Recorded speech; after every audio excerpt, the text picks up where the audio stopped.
সিলেটের বালাগঞ্জ উপজেলা ছাত্রদলের সাধারণ সম্পাদক সাইম আহমেদ সোহেল হত্যা মামলার প্রধান আসামি পশ্চিম গৌরীপুর ইউনিয়ন আওয়ামী লীগের সভাপতি আমির হোসেন নূরের উপর আদালত চত্বরে হামলা ও মারধরের ঘটনা ঘটেছে। বৃহস্পতিবার বিকেল 3:15টার দিকে সিলেট চিফ জুডিশিয়াল ম্যাজিস্ট্রেট আদালত ভবন চত্বরের নিচে এই হামলা ও মারধর করা হয়। ওয়ালটনের পণ্য কিনে জিতে নিতে পারেন নগদ 20 লক্ষ টাকা। Double million offer! Walton fridge কিনে পেতে পারেন 20 লক্ষ টাকা। রয়েছে কোটি কোটি টাকার নিশ্চিত উপহার।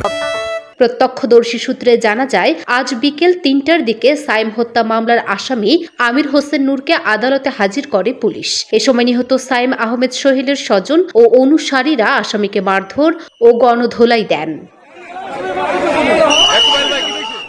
প্রসঙ্গত 2018 সালের 30 ডিসেম্বর অনুষ্ঠিত জাতীয় সংসদ নির্বাচনে সিলেট 3 আসনের অন্তর্ভুক্ত বালাগঞ্জের পশ্চিম গৌরীপুর ইউনিয়নের আজিজপুর সরকারি প্রাথমিক বিদ্যালয়ে ভোট কেন্দ্রে জাল ভোট প্রদানে বাধা প্রদান করায় উপজেলা ছাত্রদলের সাধারণ সম্পাদক সাইম আহমেদ সোহেলকে গুলি করে হত্যা করা হয়। পরবর্তীতে নিহত সাইম আহমেদ সোহেলের চাচাতো ভাই পশ্চিম গৌরীপুর ইউনিয়নের সাবেক চেয়ারম্যান লুৎফুর রহমান বাদী হয়ে 5 জনের নাম উল্লেখ ও 250 জনকে অজ্ঞাত আসামি করে সিআর মামলা দায়ের করেন। লুনা আফরোজ নিপা, ঢাকা পোস্ট।